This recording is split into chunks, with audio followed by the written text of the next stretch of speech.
حلو كده. طيب نيجي للشكل الثاني بقى، نيجي للشكل الثاني اللي هو الايه، اللاكولايس واللوبولايس. ايه قصتهم؟ زي ما انتم شايفين كده قدامكم، انا عندي الطبقات بتاعت الصخور الايه، الرسوبيه. طب تعالوا نرسمها احسن، نكبر الرسمه شويه. الطبقات بتاعت الصخور الرسوبيه اهي، ماشي. وادي خزان الماجما بتاعي ايه، متكون تحت. راح خزان الماجما، لقى ربنا كرمه ولقى ايه، الصخور الناريه دي طلعت، الصخور الرسوبيه اسف دي لقى فيها مستوى ضعف، فبدا ايه، يطلع ايه الحاجات بتاعته دي عشان ايه، يحصل تداخل. جاي يعدي، جاي يعدي بقى لحد ما وصل هنا، جاي يعدي من الطبقه دي، لقى الطبقه دي ناشفه، لقى الطبقه دي مالها، ناشفه. فراح عامل ايه، بدا يجمع هنا، بدا يجمع بالشكل ده كده، ماشي. بدا يجمع بالشكل ده، دي الفكره بتاعته، دي اول شكل، بدا يجمع بالشكل ده. طيب واحد تاني من الخزان ده برضو بتاعنا ده، الخزان بتاعنا اهو، طالع برضو ونفس الموضوع، لا ما عرفش ايه، ما عرفش يطلع من الطبقه دي. بس ده بقى راح اتجمع ازاي، اتجمع بالشكل ده، اتجمع بالشكل ده كده.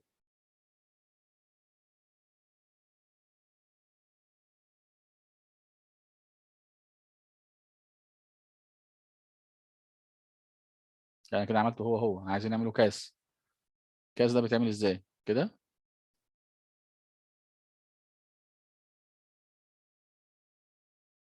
ايوه كده.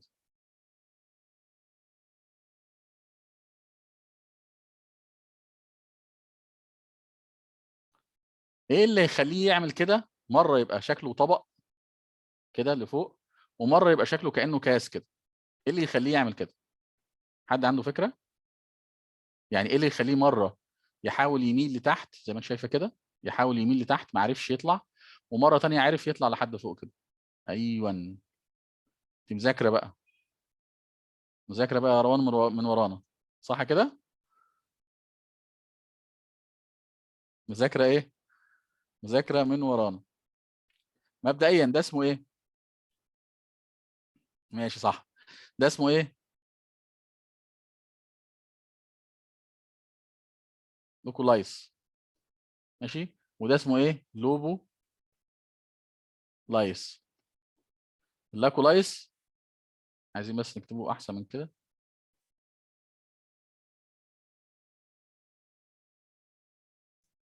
وده لوبو.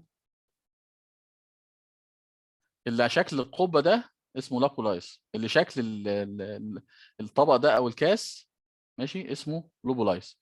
اللي فرق من الموضوع ده هو اللزوجه. ازاي؟ هنا لما يكون الماجما بتاعتي لزوجه عاليه، لزوجه مرتفعه، فيبقى عندها مع الضغط قدره انها تزق الطبقات دي، تزقها لفوق، فتعمل لي ضغط رأسي لاعلى، ماشي. طيب الباشا ده بقى، ده تكون له زوجه ماجما لزوجه منخفضه. يعني ايه؟ مش قادره تزق، هي مايعه، ماشي، ما هو مائع فعلا. فتعمل ايه؟ تيجي تزق دي لفوق ما تعرفش، فتعمل ايه، تروح مرصبه على الجناب كده، ترصب على الجناب، فمع الوقت تعملي الشكل بتاع الايه، الشكل بتاع الكاس ده، الشكل بتاع الكاس ده. فتحمل ازاي؟ تحمل ضغط، ضغط رأسي برضو، رأسي بس لأسفل. ده الفرق بين الاثنين، ماشي. طيب معلش كده سؤال في وسط الكلام، هو اللزوجه العاليه، اللزوجه العاليه دي، دي كانت الماجما كده متوقع ان هي تكون حامضيه ولا قاعديه؟ اللزوجه العاليه، لازم نربط الكلام كله ببعضه.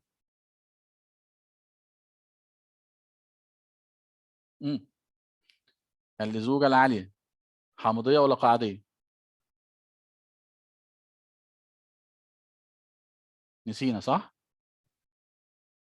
فاكرين انتوا في متسلسل بوين قلنا ايه، انا عندي درجه الحراره كده كان فوق 1200، صح؟ وكنت كل ما بنزل درجه الحراره تعلى، كان ايه اللي بيقل معايا؟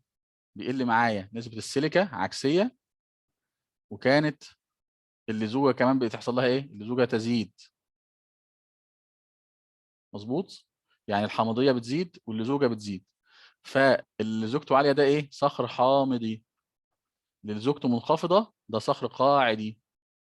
ماشي، نفتكر نربط الكلام كله ببعضه. فالمجمل اللي زوجتها عاليه لزوجه عاليه ده متوقع انه يكون صخر ايه؟ حامضي او متوسط.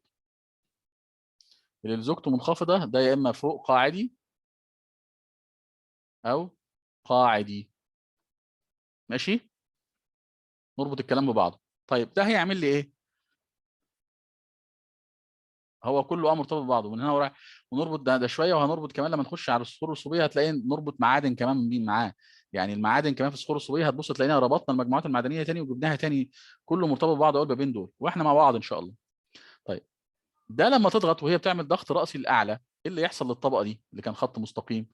هبص الاقي الطبقه دي اتحولت. ماشي، حصل عليها ضغط فعملت لي ايه؟ بعد ما كانت ماشيه مستقيمه كده، لا تبقى ايه؟ تبدا تاخد الشكل ده. طبقات تبدا من فوق تاخد الايه؟ الشكل ده. الشكل ده بيفكرنا بايه؟ ايوه، طيه محدبه. يبقى اللوكولايس ينفع يعمل لي طيه محدبه؟ اه ينفع يعمل لك طيه محدبه. ليه؟ مش الطيات كانت عن ضغط؟ ما الضغط ممكن يكون جانبي زي موضوع حركه الالواح، وممكن يكون راسي، كل ده ضغط. ماشي، فاللوكولايس لان هو الزوجه عاليه بيتكون من مجمع حامضيه. ماشي، فعمل لي ضغط راسي لاعلى، وده سبب لي الايه؟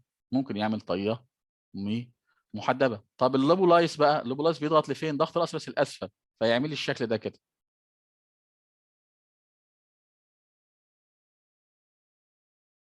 اللي هو ايه؟ ايوه، اللي هو الطيه مقعره.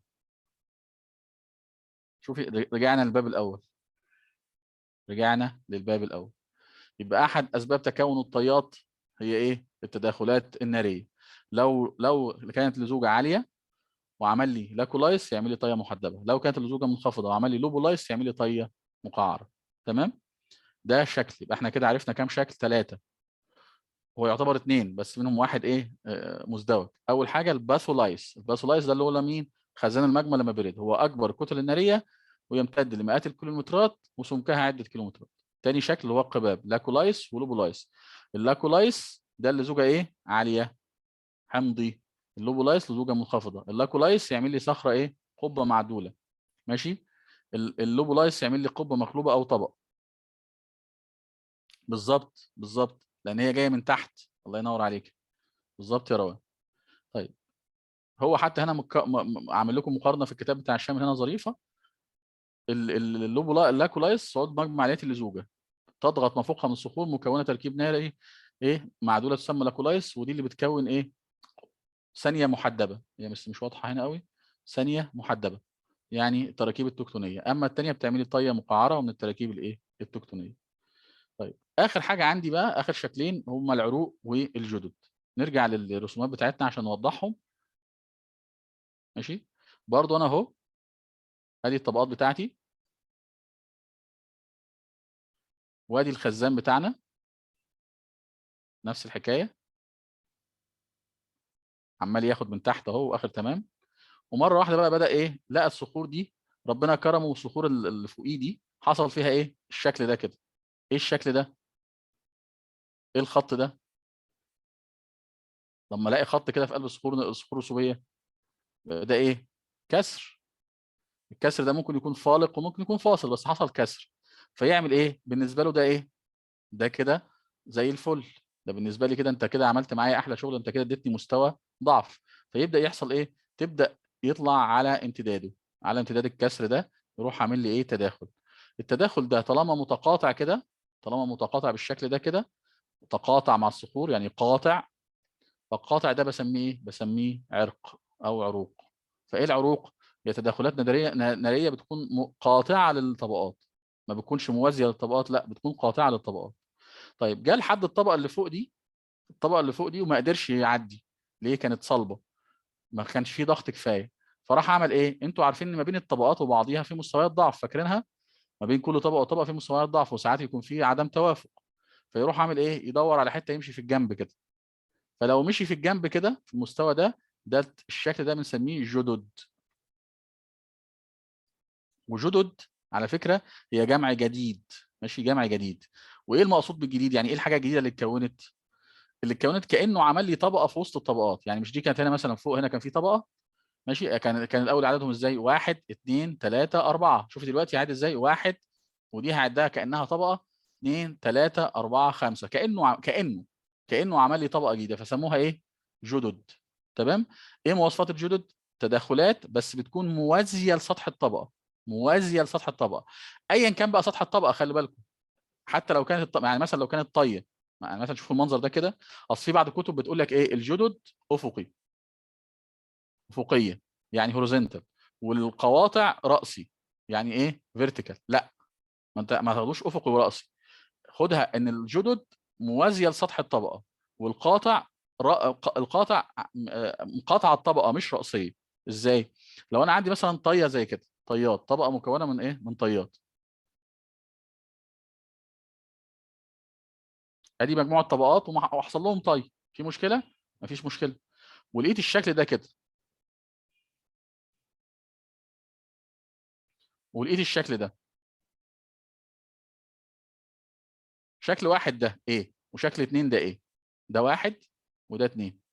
رغم ان ده خلي بالك ان ده ايه؟ عامل ازاي؟ عامل زي ما يكون راسي، وده عامل زي ما يكون افقي. واحد ايه واثنين ايه؟ مين فيهم قاطع ومين فيهم جدد؟ واحد جدد صح كده، واثنين قاطع او عرق.